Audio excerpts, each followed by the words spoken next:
Hello दोस्तों, मैं आपका दोस्त VM राणा। आज आपके लिए लेकर आ रहा हूँ एक नई सब्जेक्ट पर क्लास, सिविक्स पर।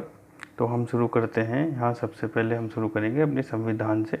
तो आइए जानते हैं संविधान सभा की ऐतिहासिक पृष्ठभूमि। संविधान सभा जब बनी उससे पहले क्या कभी मांग हो रही थी संविधान सभा की? अगर हुई तो किस तरह और किस किस ने की और कब कब उसके महत्वपूर्ण तथ्य सामने आए, आइए देखेंगे। इससे पहले देखने से पहले मेरी आपसे गुजारिश है कि आप मेरे वीडियो को लाइक, शेयर, कमेंट और सब्सक्राइब करें। मेरे चैनल को कृपया सहयोग करें। आइए देखते हैं कि संविधान सभा बनाने से पहले कुछ इम्पोर्टेंट क्वेश्चन आते हैं कि संविधान सभा की जो ऐतिहासिक पृष्ठभूमि है कहाँ तक जाती है। सबसे पहले जो संविधान सभा की मांग जो है तिलक साहब ने करी थी, बाल गंगाधर तिलक ने 1895 में अपने स्वराज विधेयक में। तो 1895 में जब कांग्रेस पार्टी केवल प्रार्थना वाली पार्टी थी, केवल लेटर लिखकर गुजारिश करती थी ब्रिटिश सरकार से हर किसी कार्य के लिए, केवल प्रार्थना करना ही उनका एक स्वभाव था। उस समय तिलक साहब ने, बाल गंगाधर तिलक जी ने सबसे पहले 1895 में अपना स्वराज का प्रचार शुरू किया। इनका मानना था कि स्वराज सामाजिक और राजनीतिक स्वतंत्रता का आधार है, इसलिए इन्होंने अपना जो है इस स्वराज की मांग का प्रचार किया। वैसे तो स्वराज शब्द का जो पहला प्रयोग है स्वामी दयानंद सरस्वती ने किया था। स्वराज शब्द का सबसे पहले जो प्रयोग किया था वो स्वामी दयानंद सरस्वती जी ने किया था। उसके पश्चात बाल गंगाधर तिलक जी ने 1895 में सबसे पहले संविधान सभा की मांग रखी, संविधान सभा के गठन की मांग रखी। उन्होंने अंग्रेजों के अधीनस्थ भारतवर्ष का संविधान स्वयं भारतीयों द्वारा ही बनाए जाने के लिए कहा। इसमें भारत के लिए स्वतंत्र संविधान बनाने के और स्वतंत्र संविधान सभा के गठन की मांग की गई, लेकिन ब्रिटिश सरकार ने तिलक साहब की इस मांग को ठुकरा दिया। तो यहाँ सबसे पहले हमें संविधान सभा के गठन के दर्शन होते हैं स्वराज विधेयक के अंदर। तो तिलक साहब की ये पहल थी जो आगे संविधान सभा के रूप में हमारे सम्मुख आई। तो 1906 में पहली बार कांग्रेस पार्टी ने आधिकारिक तौर पर, जो 1906 में पहली बार आधिकारिक तौर पर दादा भाई नौरोजी द्वारा 1906 में दादा भाई नौरोजी द्वारा कलकत्ता अधिवेशन हुआ था 1906 में कांग्रेस का। उसमें दादा भाई नौरोजी द्वारा यहाँ इस अधिवेशन में पहली बार संविधान सभा के गठन की मांग का प्रस्ताव इन्होंने रखा, पहली बार कांग्रेस के अंदर। परंतु ये स्वर दबे हुए रहे, एकदम स्पष्ट रूप से कुछ नहीं था। और 1922 में महात्मा गांधी ने अपने एक लेख में लिखा कि भारतीय संविधान भारतीयों की इच्छानुसार ही होगा। ये एक औपचारिक बातें चल रही थी। ऐसे ही 1922-23 में एनी बेसेंट द्वारा भी संविधान सभा की मांग की गई और मोतीलाल नेहरू, चित्तरंजन दास आदि ने 1 जनवरी 1923 में जब चौरी चौरा कांड के पश्चात महात्मा गांधी ने असहयोग आंदोलन समाप्त कर दिया था, उससे नाराज होकर के मोतीलाल नेहरू, चित्तरंजन दास, चिंतामन केलकर, नरसिंह आदि ने, या विट्ठल भाई पटेल भी इसमें शामिल थे, उन्होंने स्वराज पार्टी का गठन कर लिया। तो उसके बाद 1924 में मोतीलाल नेहरू जी ने व्यक्तिगत रूप में संविधान सभा के गठन की मांग रखी। जब मोतीलाल नेहरू जी ने संविधान सभा की मांग रख दी और एक तरफ वो स्वराज पार्टी के सचिव भी थे, और तो स्वराज पार्टी ने भी 1925 में संविधान सभा के गठन की मांग को और मजबूत कर दिया और उन्होंने ब्रिटिश सरकार के सम्मुख संविधान सभा के गठन की मांग रख दी। अब यहाँ स्वराज पार्टी बनी हुई थी 1 जनवरी 1923 में, और चित्तरंजन दास जो हैं इस पार्टी के अध्यक्ष थे, और विट्ठल भाई पटेल सेंट्रल लेजिस्लेटिव असेंबली के अध्यक्ष थे 1925 में। अब हमारे देश में 1928 की नेहरू रिपोर्ट आई। ये नेहरू रिपोर्ट क्या थी कि जो साइमन कमीशन का विरोध हो रहा था, क्योंकि 1919 के अधिवेशन में ब्रिटिश सरकार ने एक बात रखी थी कि प्रति 10 वर्ष में हमारे भारत के प्रशासनिक सुधार के लिए पर एक कमिश्नर नियुक्त करेगी और वो अपनी रिपोर्ट देगी परंतु साइमन कमीशन में जो 7 सदस्य थे वो अंग्रेज़ थे और भारतीयों ने इसका विरोध किया। इसलिए उस समय के जो गवर्नर थे और भारत मंत्री थे लॉर्ड बर्कनहेड, तो उन्होंने जो साइमन कमीशन का विरोध कर रहे थे भारतीयों को एक चेतावनी दी और ललकारा और कहा कि एक ऐसा संविधान बनाकर ब्रिटिश संसद के सामने पेश करो जिसे सभी भारतीय राजनीतिक दल स्वीकार करते हों। इसको मोतीलाल नेहरू जी ने, जवाहरलाल नेहरू जी के पिताजी ने इस चुनौती को स्वीकार किया और उनकी अध्यक्षता में एक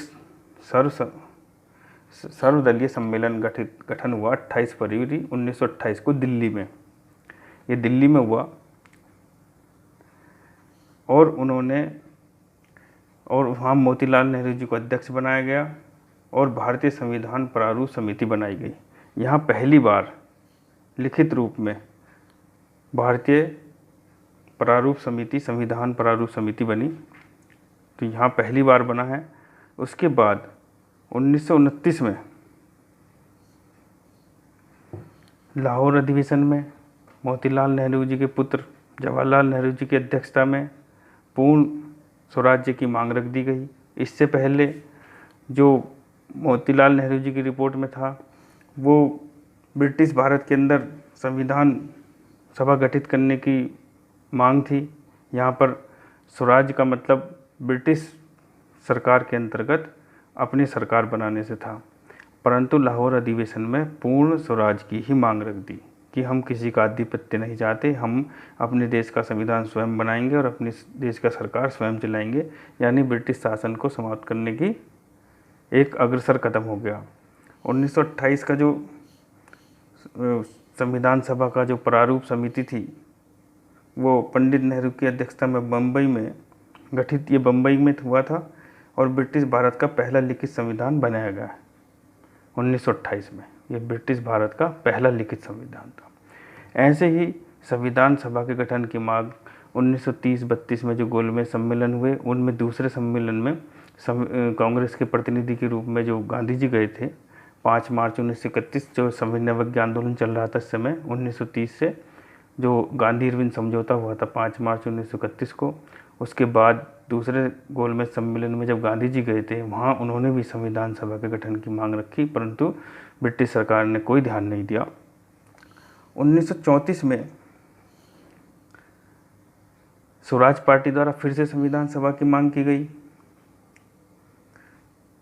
और 1934 में जब स्वराज पार्टी द्वारा दोबारा से संविधान सभा की गठन की मांग की गई तो कांग्रेस ने भी अपने बम्बई अधिवेशन में डॉक्टर राजेंद्र प्रसाद, यहाँ 1934 में बम्बई अधिवेशन होता है कांग्रेस का, उसमें डॉक्टर राजेंद्र प्रसाद की अध्यक्षता में स्पष्ट रूप से, यहाँ पर पहली बार स्पष्ट रूप से संविधान सभा के गठन की मांग इन्होंने कांग्रेस की तरफ से रखी गई। संविधान बनाने के लिए संविधान सभा की मांग, जिसे एक संविधान सभा बनाई जाए और उससे हम अपने भारत का संविधान गठित करेंगे। और 1936 के अधिवेशन में जो लखनऊ में हुआ वो जवाहरलाल नेहरू की अध्यक्षता में हुआ।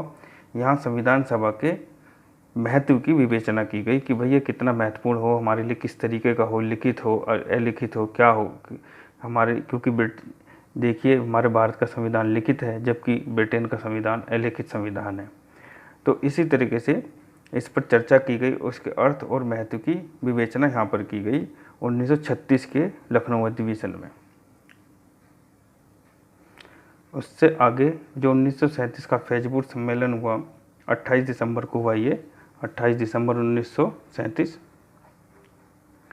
को ये गांव में होने वाला कांग्रेस का पहला सम्मेलन था। ये जवाहरलाल नेहरू की अध्यक्षता में हुआ फैजपुर में। इसमें प्रस्ताव भी पास कर दिया कि हमारा जो संविधान सभा गठित होगी वो मताधिकार के द्वारा गठित होगी। ये प्रस्ताव इसमें फैजपुर सम्मेलन में कांग्रेस द्वारा पास कर दिया गया। यहाँ तक ब्रिटिश सरकार ने 1937 तक इस संविधान सभा के गठन की तरफ कोई ध्यान नहीं दिया। उसके पश्चात इस समय दूसरा विश्व युद्ध चल रहा था, तो अब 45 तक चलेगा दूसरा विश्व युद्ध, तो यहाँ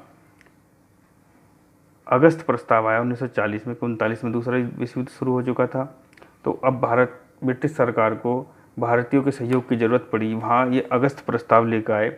लॉर्ड लिनलिथ इस प्रस्ताव को लेकर आए, गवर्नर जनरल थे उस समय भारत के। तो उन्होंने पहली बार भारतीयों के लिए संविधान सभा के गठन की मांग को स्वीकार किया। अगस्त प्रस्ताव के अंतर्गत पहली बार ब्रिटिश सरकार ने इस बात को स्वीकार किया। फिर 1942 में क्रिप्स मिशन आया, जिसमें यह घोषणा की गई कि भारतीयों के लिए संविधान सभा का गठन किया जाएगा युद्ध के पश्चात, और भारतीयों को एक संविधान बनाने के लिए प्रेरित किया जाएगा। तो ये यहाँ पे क्रिप्स मिशन के अंदर इन्होंने पूरा वचन भी दे दिया कि भैया भारतीयों को संविधान सभा के गठन का हम वचन देते हैं और भारतीय अपना संविधान स्वयं बनाएंगे। ये उस समय 1942 में क्रिप्स मिशन की योजना के अंतर्गत ब्रिटिश सरकार ने वचन दिया भारतीयों को। और 5 मार्च 1946 को ब्रिटिश प्रधानमंत्री एटली ने घोषणा भी कर दी कि हम जल्दी भारत में एक कैबिनेट मिशन भेजेंगे, जिसके अंतर्गत भारतीयों का संविधान सभा का गठन किया जाएगा। ये एटली की घोषणा थी 15 मार्च 1946 को। और फिर इसके बाद संविधान सभा की मांग को जो स्वीकार किया गया कैबिनेट मिशन के अंतर्गत 16 मई 1946 को किया गया। ये 16 मई 1946 को कैबिनेट मिशन किया, क्यों एटली की घोषणा हो गई 15 मार्च को, उसके बाद कैबिनेट मिशन आया। उस कैबिनेट मिशन के अंतर्गत संविधान सभा की मांग को स्वीकार कर लिया गया। और 3 जून 1947 को माउंटबेटन की घोषणा भी हो गई, क्योंकि मुस्लिम लीग मान नहीं रही थी, वो अलग संविधान अपने पाकिस्तान के लिए अलग संविधान चाहती थी। और 3 जून 1947 को माउंटबेटन की घोषणा भी हो गई और 2 स्वतंत्र अधिराज्य बन गए। अधिराज्य का मतलब यह है कि उस समय जो संविधान सभा थी वो पूर्ण रूप से स्वतंत्र नहीं थी, उन पर कुछ थोड़ा बहुत नियंत्रण ब्रिटिश सरकार का था, इसलिए दूसरे देश का थोड़ा सा नियंत्रण था, इसलिए उस समय उनको 2 अधिराज्य कहा गया। तो इसलिए अधिराज्य शब्द का उल्लेख किया गया, क्योंकि भारत और पाकिस्तान के गवर्नर जनरलों की नियुक्ति उस समय तक ब्रिटिश सरकार के अंतर्गत हो रही थी, इसलिए कुछ न कुछ नियंत्रण ब्रिटिश सरकार का था, इसलिए अधिराज्य शब्द का इस्तेमाल किया गया। और 2 अधिराज्य पाकिस्तान और भारत का उदय हुआ। और 1947 का भारतीय स्वतंत्रता अधिनियम के तहत भारत पूरी तरह प्रभुत्व संपन्न संस्था बन गया और इसके पश्चात संविधान सभा का गठन हुआ। वो हम अगले वीडियो में देखेंगे। कृपया वीडियो को लाइक, शेयर, कमेंट और मेरे चैनल को सब्सक्राइब करें। धन्यवाद। आज की वीडियो में इतना ही।